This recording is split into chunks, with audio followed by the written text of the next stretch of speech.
నీవు చూపిన ప్రేమను ఏ స్థితిలో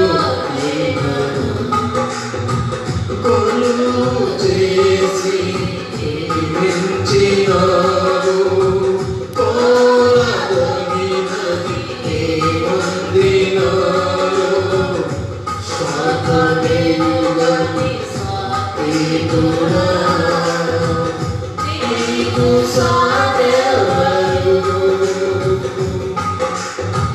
కొలువు చేసి ప్రేమించినావు కోరదగినది ఏముంది నాలో స్వార్థమేయుగని సాటితుడా నీకు సాటెవరు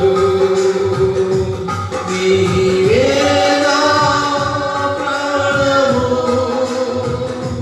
నిన్ను వీడికి ఉండలేను నీవే నా ప్రాణము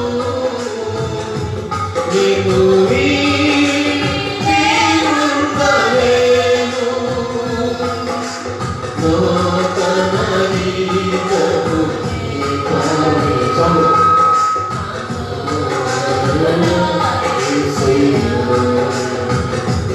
నీవు చూసిన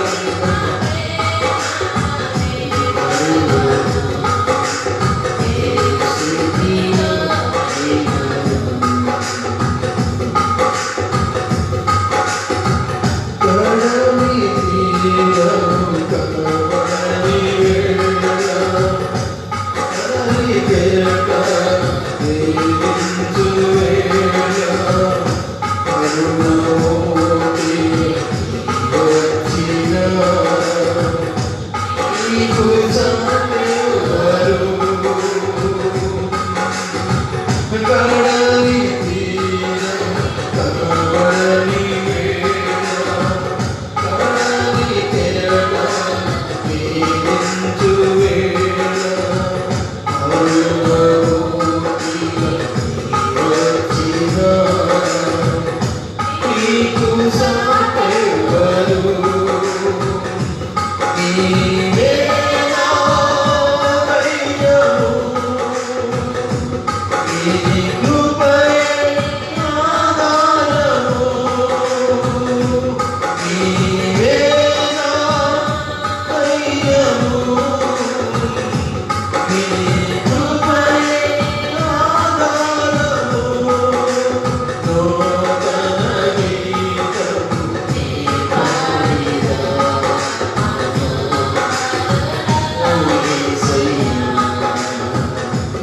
నీవు చూపిన ప్రేమను ఏ స్థితిలో మేఘములలో నీతిని దాచి సముద్రములలో మార్గము చూపి పంపి మధ్యములో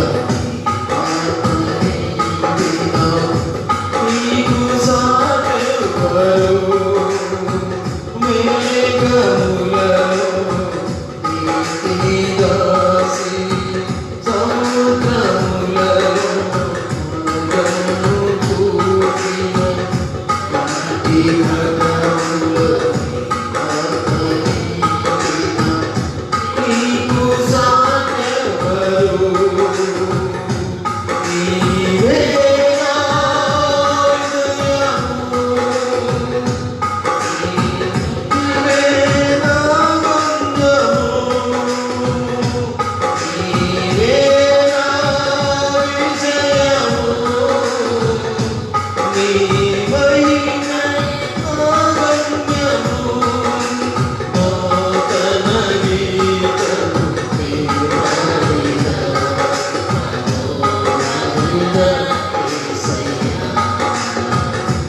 నీవు చూపిన ప్రేమను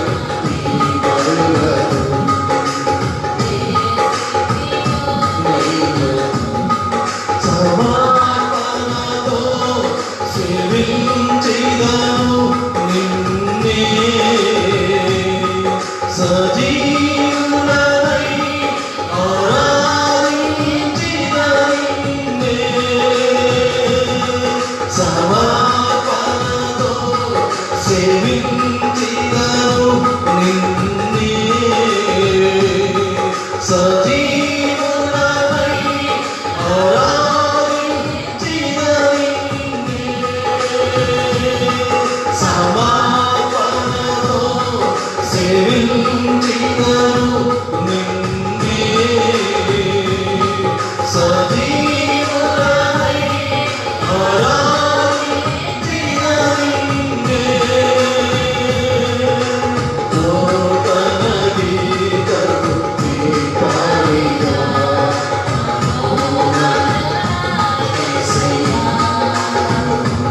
నీవు చూపిన ప్రేమను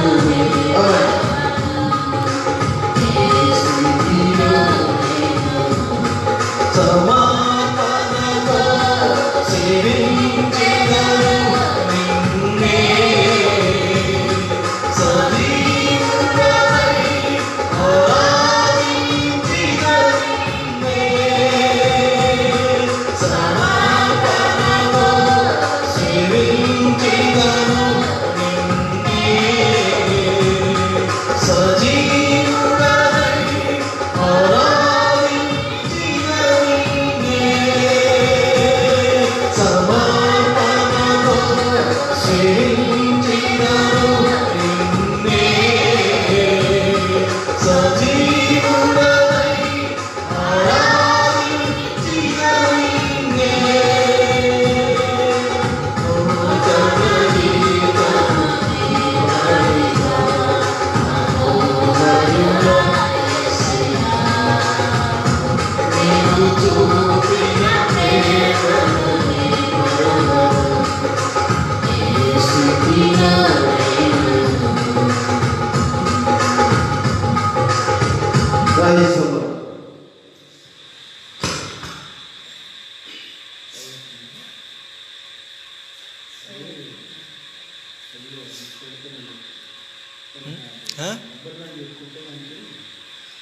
చూద్దాం, రేపు చూద్దాం.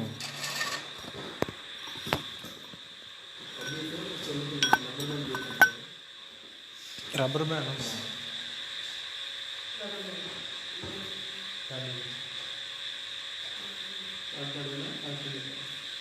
నీ ఇష్టం. 8:30 అయింది, 8:30 అయింది.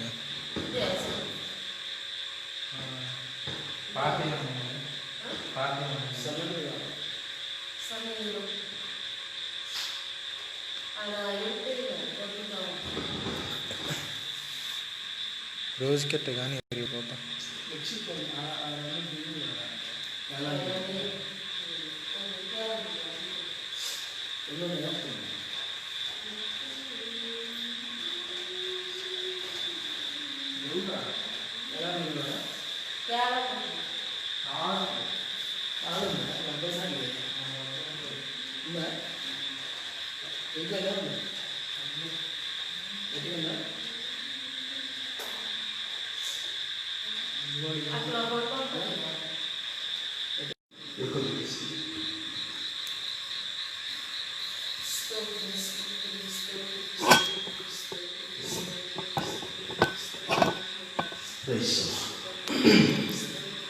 ప్రార్థించండి.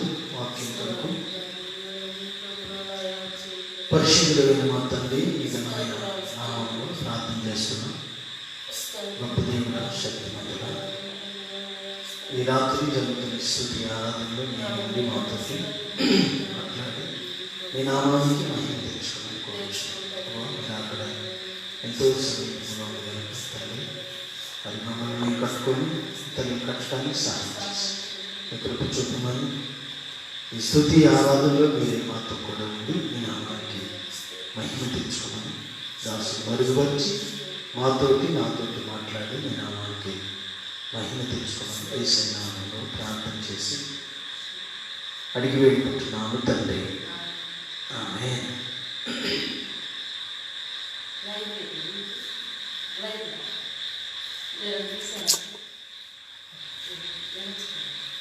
మంచి సమయంలో వాక్యం ధ్యానం చేసుకున్నాం.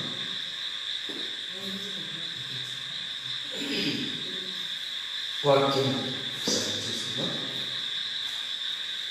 కొరింథీ పత్రిక నుంచి కొద్దిసేపు దేవుని మాటలు విన్నాము. స్తుతి ఆరాధనలు అపోస్తలుడైన పౌలు గారు కొరింథీయుల సంఘానికి ఈ మాటలు రాసుకున్నట్లు మనం చూస్తున్నాం. దేవుని స్తోత్రం కలుగును గాక. ఆయన అరణ్య యాత్రలో జరిగిన కొన్ని విషయాలని మరి దేవుడు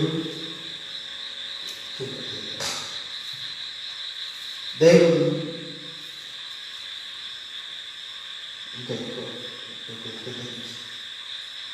దేవుడు ఇశ్రాయేలీయుల పక్షాన చాలా గొప్ప కార్యాలు చేశారు.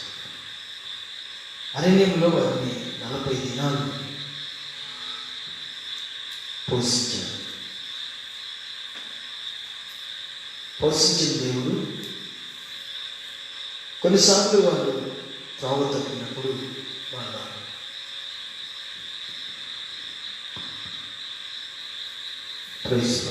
హల్లెలూయా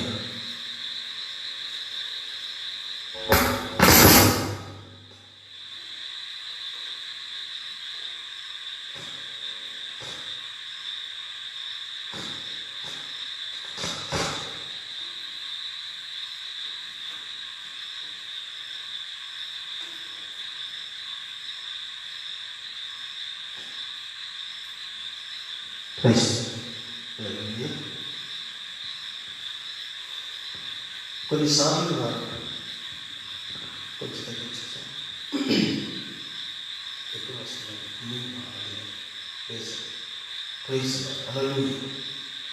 కొన్నిసార్లు వారు దేవుని దృష్టిలో దేవునికి వ్యతిరేకంగా మాట్లాడినప్పుడు లేదా దేవుని మీద తిరుగుబాటు చేసినప్పుడు దేవుడు వారి జీవితాల్లో కొన్నిసార్లు వారిని సరిచేసేదానికి కొన్ని జరిగే అన్నమాట. ఇలాగా అపోస్తలుడైన పౌలు గారు ఈ సందర్భాన్ని మరి కొరింథీ సంఘం ఎదుట ఉంచాడన్నమాట. ఆయన మొదట ఏం చెప్పాడంటే, మన పితరులు ఆనాడు మేఘములు అలాగే సముద్రములు నడిచారు కనుక వారందరూ బాప్తీసం పొందారని చెప్పారు. ఆ తర్వాత 4వ వచనంలోకి వచ్చిన తర్వాత అందరూ ఆత్మ సంబంధమైన ఒకే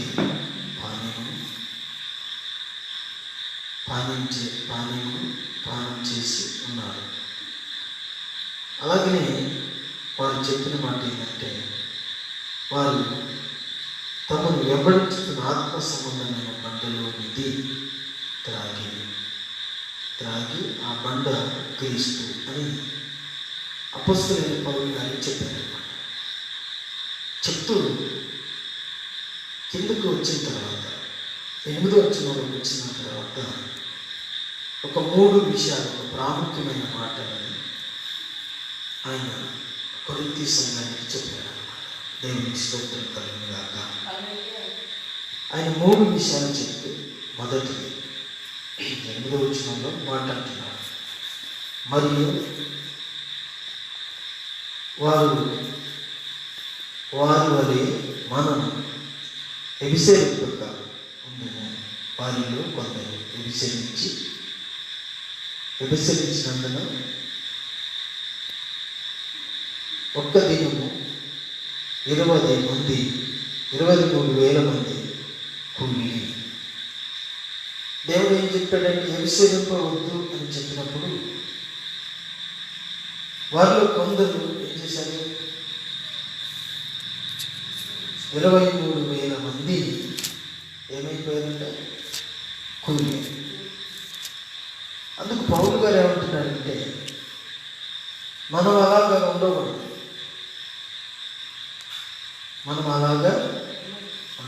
ఒకవేళ ఉంటే మనం ఏమవుతాం? ఇప్పుడు ఆ రోజున వాళ్ళ అరణ్యములు కనాను యాత్రకి ప్రయాణం చేస్తున్నారు. దేవుడు వాగ్దాన దేశానికి నడిపించాడు.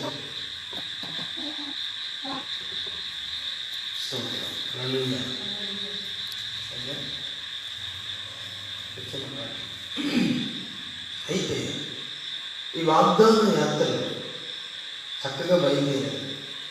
కొంత దూరం వచ్చారు అరణ్యము. కానీ దేవుడు ఏది చేయొద్దు అని చెప్పాడు, వారు దాన్ని చేశారు. ఈ రోజున కూడా చాలామంది తమ ఆత్మీయ స్థితిలో దేవుని దృష్టిలో ఈ రీతిగా వారు దేవుని ఎదుట వారు దేవునికి విరోధమైన పాపం చేస్తున్నారు. ప్రియులారా, ఈరోజు మనం గమనించాలి. మనం అని అంటున్నాడు పౌలు గారు, ఎవరంటే చెప్పండి? మరి వారి వల్లే మనము వ్యభిచరింపక ఉన్నాము. ఎందుకని మాట అంటున్నాడంటే, వ్యభిచరించేవాడు ఆ రోజున వాగ్దాన భూమిలోనికి అవకాశం లేనప్పుడు, మరి ఇప్పుడు అంతకంటే శ్రేష్టమైనది పరలోక రాజ్యం. దాంట్లో ఎలా ప్రవేశించగలరు? వారు ఆత్మ సంబంధమైన బండలో నుండి తాగారు. వారిని ఒక బండ ఎమ్మడిస్తుంది. ఆ బండకు తీసుకుని అందరూ ఒకే దాంట్లో వారు తిన్నది భోజనం అన్నా.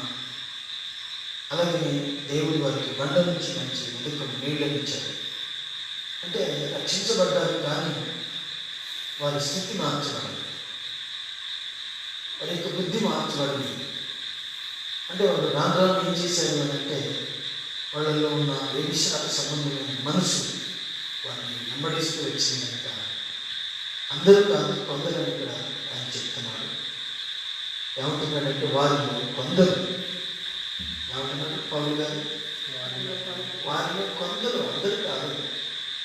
ఈరోజు కూడా సంఘంలో, సమాజంలో కొందరు దేవుని మాటలు వింటూ దేవుని వాక్యాన్ని వ్యతిరేకంగా నడిచేవారు రోజున ఉన్నారని. ఆ రోజు కొరింథీ సంఘమే కాదు కానీ చాలామంది ఈరోజు వాక్యం వింటూను వాళ్ళు చేయవలసింది చేస్తున్నారు.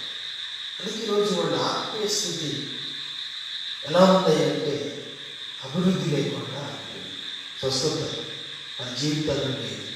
ప్రియులారా, అందుకోసమే మనము ఏమంటున్నాడు, వాళ్ళు కొందరు హెచ్చరించినందుకు వారిని ఒక్క దినములోనే 23,000 మంది కూలి అని చెప్పారు. అంటే ఆత్మీయంగా ఈరోజు చాలామంది సంఘాలు ఏమై ఉన్నారంటే, వాళ్ళ జీవం లేదు, పరిశుద్ధాత్మ దేవుడు వాళ్ళు పనిచేయలేదు.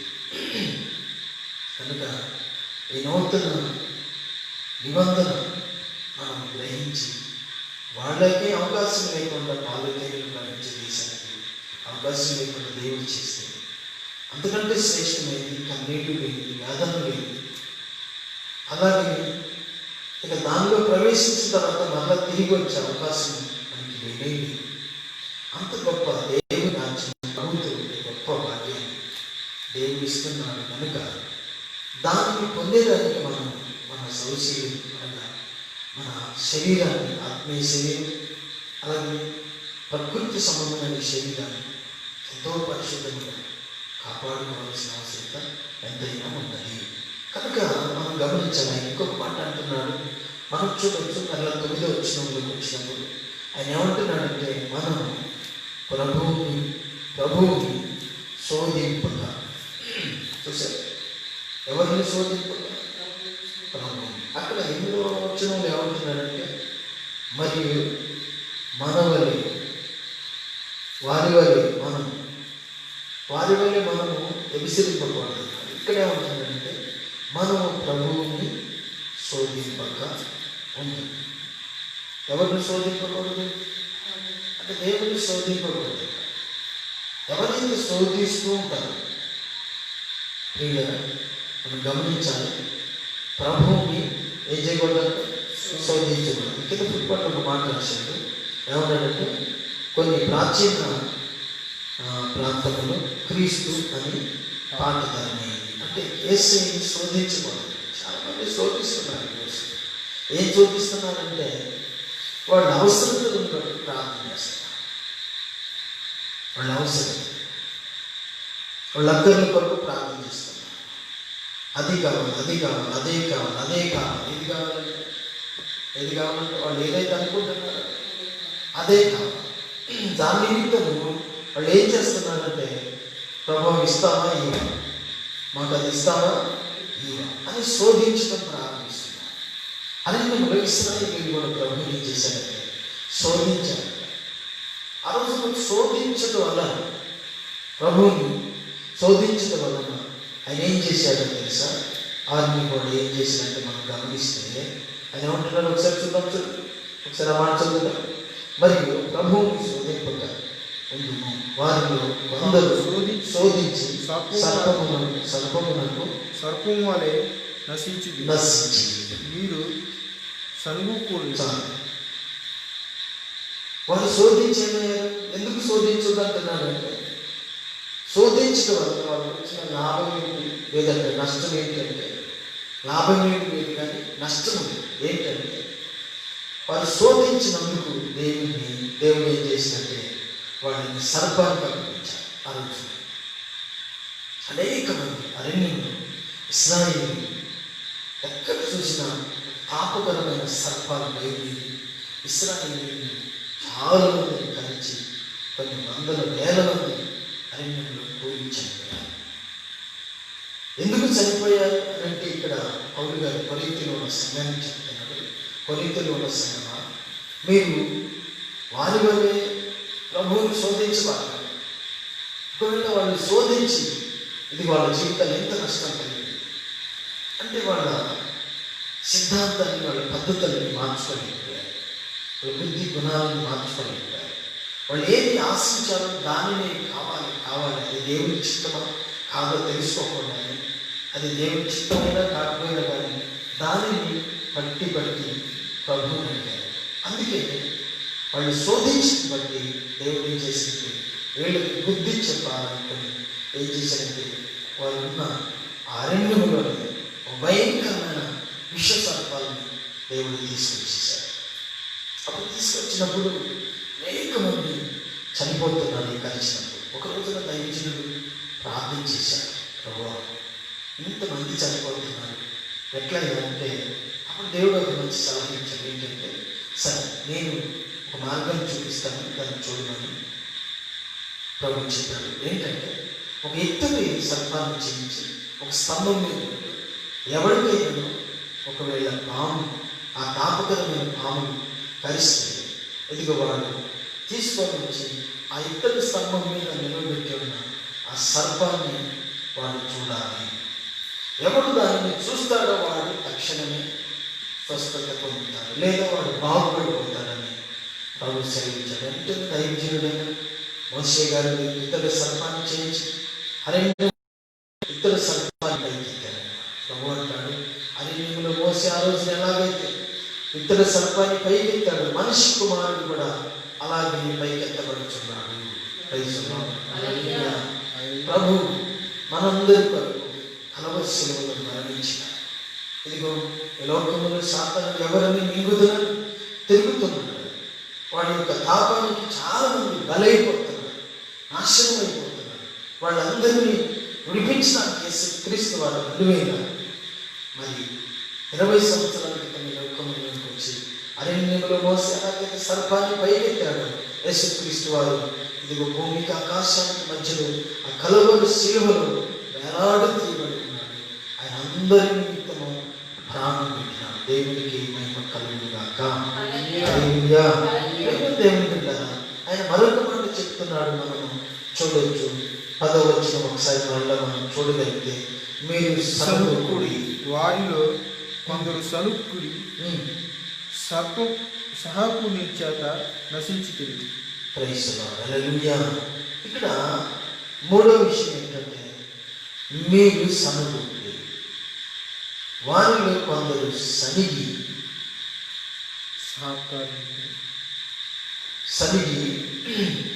సహకానికి చేత నశించింది. మనం గమనించాలి, సనుగుటి వలన సంహారకునికి వాళ్ళు ఏమయ్యారంటే బలి. ఏం జరిగారు వీళ్ళు? వాళ్ళు జరిగింది ఏంటి? అసలు మనం గమనిస్తే దేవుడు వాళ్ళని ఐగుప్తి అనే బానిసత్వంలో నుంచి విడిపించి వారిని బయటికి తీసుకొచ్చిన తర్వాత వారిని చక్కగా మన్నాలోకి పోషిస్తున్నాడు. వాళ్ళు వండుకోవటం లేదు, దంచుకోవటం లేదు, అసలు ఏమి కష్టపడకుండా ఉదయాన్నే లేవగానే వాళ్ళ ఇళ్ళ చుట్టూ వాళ్ళ వాకిళ్ళ నిండా ఒక తెల్లటి ఆ మన్నా కురిస్తే అది ఆరిపోయిన తర్వాత మన కొరగింజల్లాగా ఉంటే అది పోగు చేసుకొని దానిని వారు భుజించేవాళ్ళు. కష్టం ఏమీ లేదు. అయితే కొంతకాలానికి వాళ్ళకి అరణ్యం ఐగుప్తులో వాళ్ళు తిన్న కూరగాయలు గుర్తొచ్చేసి, వాళ్ళు తిన్న చేపలు గుర్తొచ్చి, వాళ్ళు తిన్న కాకరకాయలు, వాళ్ళు తిన్న బీరకాయలు అక్కడున్న ఆ కూరలన్నీ గుర్తొచ్చి ఒకరోజు మోషే గారి మీద సనుగుడు మొదలుపెట్టారు. ప్రేమను ఎప్పుడైతే సనుగుగా మొదలుపెట్టారో దేవుని సన్నిధిలో దైవజనులు ప్రార్థన చేశారు. ప్రభువా, వీళ్ళందరూ సరిగారు. ఒక నాయకుని చూసుకున్నారు. ఒక వ్యక్తిని ఏం చేశారు? సిద్ధం చేసుకున్నారు. తిరిగి మనం ఈ గుర్తు వెళ్ళిపోదాం. ఇక మన వల్ల కాదు, ఈ కూరలు తిన్నాం, ఈ అన్నం తిన్నాం, అక్కడ మంచి కాకరకాయలు తిన్నాం, మంచి బీరకాయలు తిన్నాం, అక్కడ తిన్న చేపలు మనం వండుకొని తిన్నవన్నీ కూడా గుర్తుకొస్తాను. ఇక్కడే తీసుకొచ్చినా మనకి ఏమో సహీ స్థానంలో భోజనం పెడుతున్నాడు అని వాళ్ళు సనిగేసి తిరుగుబాటు చేయడం ప్రారంభించారు. వీళ్ళని ఎప్పుడైతే వాళ్ళు అలా చేయటం ప్రారంభించినారో దేవుడు కూడా మోషే ప్రార్థన చేయడానికి మోషేతోటి దేవుడు అంటున్నాడు, నువ్వేం భయపడబాకు, ఇశ్రాయేలీయులందరికీ నేను మంచి మాంసం పెట్టబోతున్నాను. హల్లెలూయా. వారి కొరకు మంచి మాంసము పెట్టబోతున్నాను చెప్పి రాత్రి సముద్రం నుంచి ఒక గాలి విసిరి చేసి ఆ గుడారాల వైపు, ఆ గుడారాల చుట్టూ ఇంచుమించు 2-3 ఎత్తు పిట్టలు వచ్చేసి వాళ్ళు తిని ఎంత తిన్నారు అంటే వాళ్ళు తీసుకొచ్చారు, తిన్నారు. దేవుడు ఏమన్నాడంటే ఆ మాంసం వారి నోళ్ళల్లో ఉండగానే సంహారాలుగా వారిని సంహరించడం మొదలుపెట్టి. అంటే మనం గమనించాలి ఈ 3 విషయాలను కూడా. ఒకటి, విసిరిపోద్దని దేవుడు చెప్తే వాళ్ళు విసిరించి కొందరు కూలిపోయారు.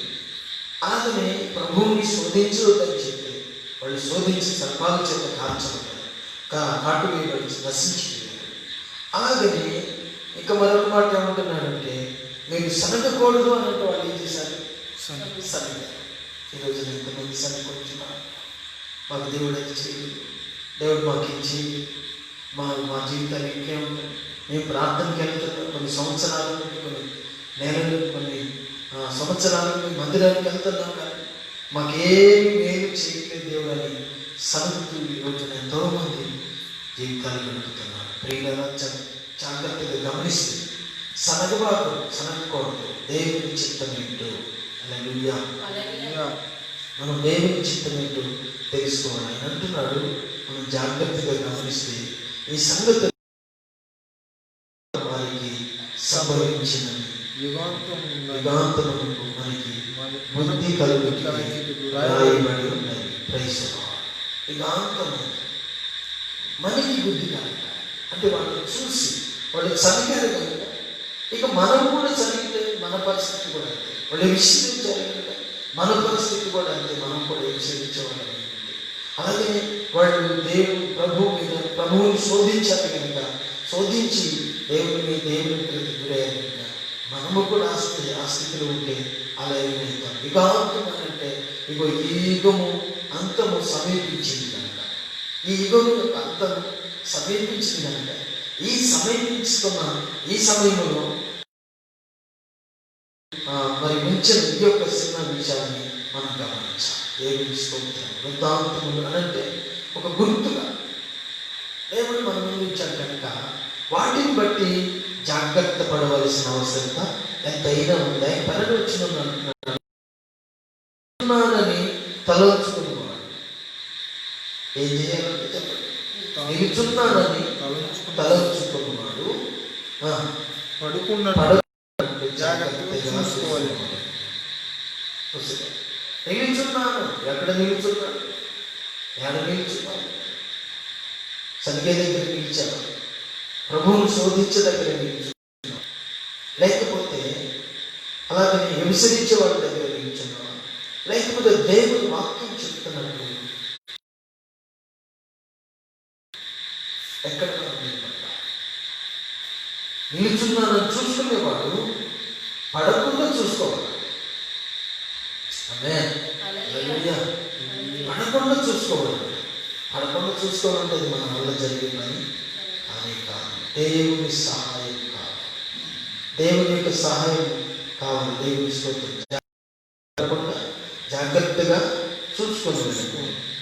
చూసారా, ఎప్పుడు మనం జాగ్రత్త పడాలి. అందుకోసమే ఈరోజు మనిషి భయపడుతున్నాడు కానీ భక్తి. మనిషి భయపడుతున్నాడు, భక్తి లేకుండా భయపడుతున్నాడు. దేవుని యొక్క భయభక్తులు గల వారి చుట్టూ ఆయన దూత కావలి ఉండి వారిని నడిపించింది. ఆయన దూత అంటాడు కీర్తనలో 91 కీర్తన అంటాడు, వాళ్ళు చుట్టూ నీవు దేవుని దూత ఏ తెగులు గుడారమును సమీపించుకున్నారు. ఏ తెగులు వారి గుడారమును సమీపించుకుంటున్నట్లు నేను వారిని కాపాడతాను. ఏమంటున్నాడు ఆయన?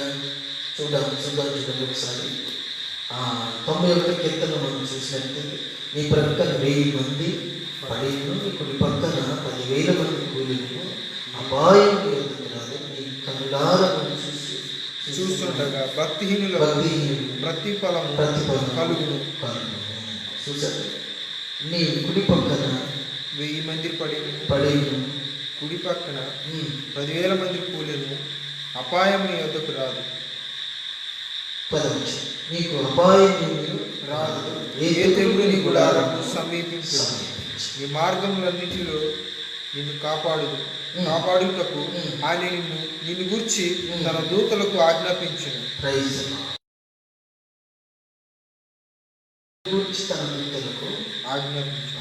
నిలబడ్డాన్ని చూసుకునేవాడు. అంటే నిలబడటం అంటే మనకి మనంగా నిలబడటం అనేది జరిగే పని కాదు.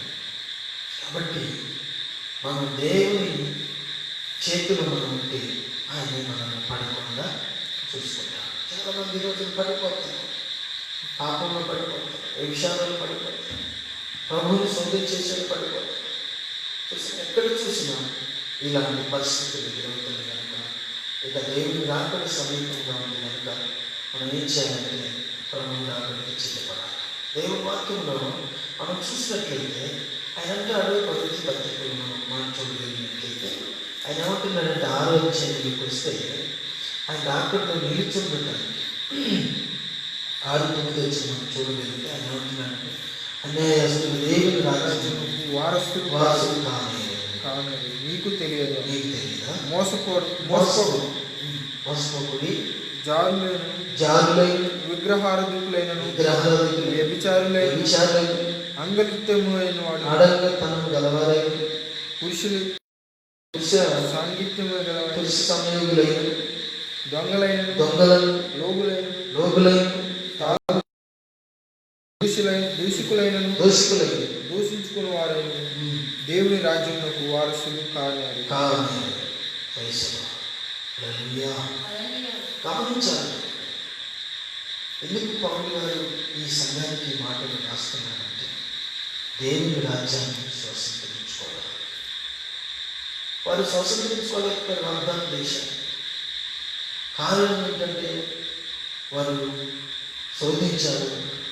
అలాగే ప్రభువుని మరి శనిగారు అలాగే విషయించే వారిగా ఉన్నారు. కొందరు విచారులుగా ఉన్నారు, కొందరు ప్రభువును శోధించేవారు, కొందరు సనగులులాగా ఉంది దేవుని వాగ్దాన భూమికి వచ్చారు. మనము కూడా అలా ఉండకూడదు అనేది రాత్రి దేవుని వాక్యం మనం హెచ్చరిస్తుంది. జారులైన ఎవరంటే మొదటి మాట రాశారు, జారులైన విగ్రహాలైన విచారులైన అడంగితనం వీళ్ళకెవరికి కూడా దేవుని రాజ్యంలో హక్కు వారసత్వం లేదు అని వాక్యం చెప్తారు. అందుకోసమే మనం కూడా జాగ్రత్త పడాలి, ప్రభు రాకడికి సిద్ధపడాలి.